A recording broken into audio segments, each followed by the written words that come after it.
केंद्रीय बजट 2022 संसद में पेश। कपड़े, जूते, चमड़े के उत्पाद, मोबाइल, चार्जर समेत हीरे की ज्वेलरी होगी सस्ती। युवाओं, महिलाओं, किसानों का बजट में खास ख्याल। आयकर में नहीं है कोई छूट, कॉर्पोरेट वर्ग को मिली राहत।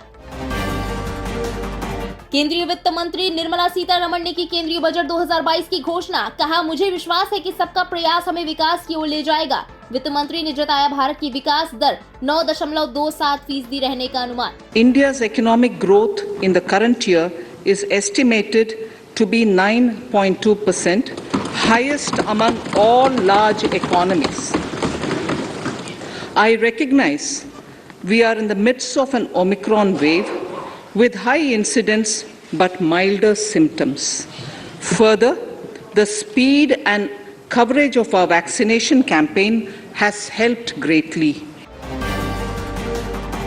फाइनेंस मिनिस्टर निर्मला सीतारमण ने केंद्रीय बजट 2022 में किसानों को लेकर किया बड़ा ऐलान। 163 लाख किसानों के खाते में 2,37,000 करोड़ रुपए का होगा सीधा भुगतान। Agriculture, the procurement of wheat in Rabi 21-22 and the estimated procurement of paddy in Kharif 21-22 will cover 1,208 lakh metric tons of wheat and paddy from 163 lakh farmers, and 2.37 lakh crores will be the direct payment of MSP value to their accounts. Crypto currency को लेकर budget में बड़ी घोषणा। Bitcoin समेत तमाम crypto currency की कमाई पर लगेगा 30% टैक्स। साथ ही जल्द लॉन्च होगी भारतीय रिजर्व बैंक की crypto currency. For the taxation of virtual digital assets, I propose to provide that any income from transfer of any virtual digital asset shall be taxed at the rate of 30%. प्रधानमंत्री नरेंद्र मोदी ने की केंद्रीय budget की सराहना। कहा, लोगों के अनुकूल और गतिशील बजट। ये बजट लोगों के लिए नई उम्मीद और अवसर लेकर आया है। अधिक निवेश, अधिक विकास, अधिक नौकरियों से भरा है बजट।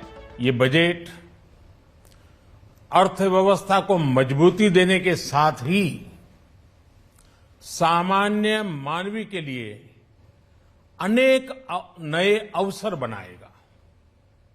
ये बजट मोर इंफ्रास्ट्रक्चर, मोर इन्वेस्टमेंट, मोर ग्रोथ और मोर जॉब्स की नई संभावनाओं से भरा हुआ है। और एक नया क्षेत्र और खुला है और वो है ग्रीन जॉब्स का। ये बजट तत्कालीन आवश्यकताओं का भी समाधान करता है और देश के युवाओं के उज्जवल भविष्य को भी सुनिश्चित करता है। केंद्रीय बजट पर बोलते हुए पीएम मोदी ने दिया पर्वतमाला पर जोर। कहा, ये योजना पहाड़ी क्षेत्रों में परिवहन और कनेक्टिविटी की सुविधा प्रदान करेगी। सीमावर्ती गांवों को मिलेगी मजबूती। जो भारत के पहाड़ी क्षेत्र हैं, हिमालय का पूरा पट्टा, जहां जीवन आसान बने, वहां से पलायन ना हो, इसे ध्यान में रखते हुए भी नई घोषणा की गई है। हिमाचल, उत्तराखंड, जम्मू कश्मीर, नॉर्थ ईस्ट ऐसे क्षेत्रों के लिए पहली बार देश में पर्वतमाला योजना शुरू की जा रही है।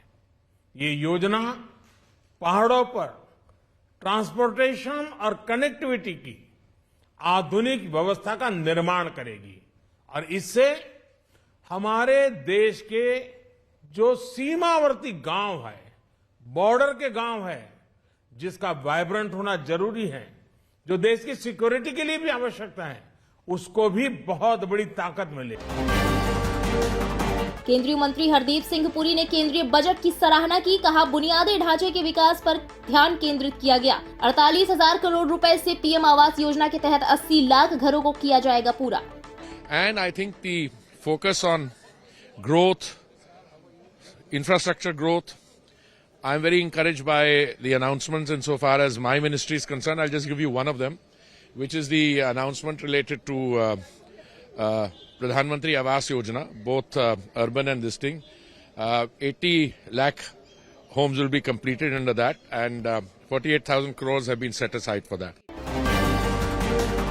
बीजेपी सांसद राज्यवर्धन सिंह राठौर ने की केंद्रीय बजट 2022 की तारीफ। कहा, ये आम आदमी के लिए अच्छा बजट है। ये बूस्टर शॉट है जो देश के विनिर्माण को देगा गति और देश के पैसे को रखेगा देश में। जी बिल्कुल, इसी समय एक बूस्टर शॉट जिसे मैं कह सकता हूं वो मिला है, जिससे दी मैन्युफैक्चरिंग जो है, उत्पादन जो है वो हमारे भारत में ही होगा। हर चीज का प्रोडक्शन भारत में होगा, तो जो पैसा है भारत का वो भारत में ही रहेगा। और सबसे बड़ा मार्केट है आज भारत, ये भी आप ध्यान रखिए। तो दूसरे देशों को फायदा ना मिलकर भारत को फायदा मिलेगा। कांग्रेस नेता मल्लिकार्जुन खड़गे ने बजट को लेकर केंद्र सरकार पर किया कटाक्ष। कहा, ये अर्जुन और द्रोणाचार्य का बजट है, ना कि एकलव्य का। केवल अमीरों की बात, गरीबों के लिए कुछ नहीं। क्रिप्टो करेंसी का उल्लेख, जिसका नहीं है कोई कानून। इस साल का बजट है 2022 का। ये बजट सिर्फ अमीरों के लिए है, इसमें गरीबों के लिए कुछ भी नहीं है। कि मैं समझता हूँ ये महाभारत में द्रोणाचार्य और अर्जुन की बजट है, एकलव्य की नहीं है।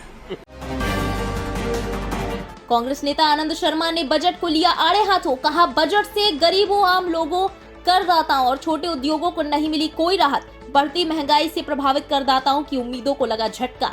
पर जो उम्मीद थी कि इसमें कुछ राहत मिलेगी आम नागरिक को, गरीब लोगों को, और जो इनकम टैक्स देते हैं, टैक्स भरते हैं, उनके साथ न्याय नहीं हुआ। देश में असमानता, इनइक्वालिटी बढ़ रही है, बजट में उसको एड्रेस नहीं किया गया। बेरोजगारी चरम सीमा पर है, और जो हमारा इनफॉर्मल इकोनॉमी है, जो छोटे छोटे कारोबार हैं, वो बहुत कष्ट से गुजरे हैं। लॉकडाउन्स रहे महामारी की वजह से, वहां पर भी कुछ राहत नहीं है। इसी के साथ आज की स्पेशल बजट टॉप 10 में बस इतना ही। देश और दुनिया की बाकी तमाम बड़ी खबरों के लिए बने रहिए इंडिया पब्लिक खबर के साथ। हमारे YouTube चैनल को सब्सक्राइब करें, वीडियो को लाइक करें और ज्यादा से ज्यादा शेयर करें।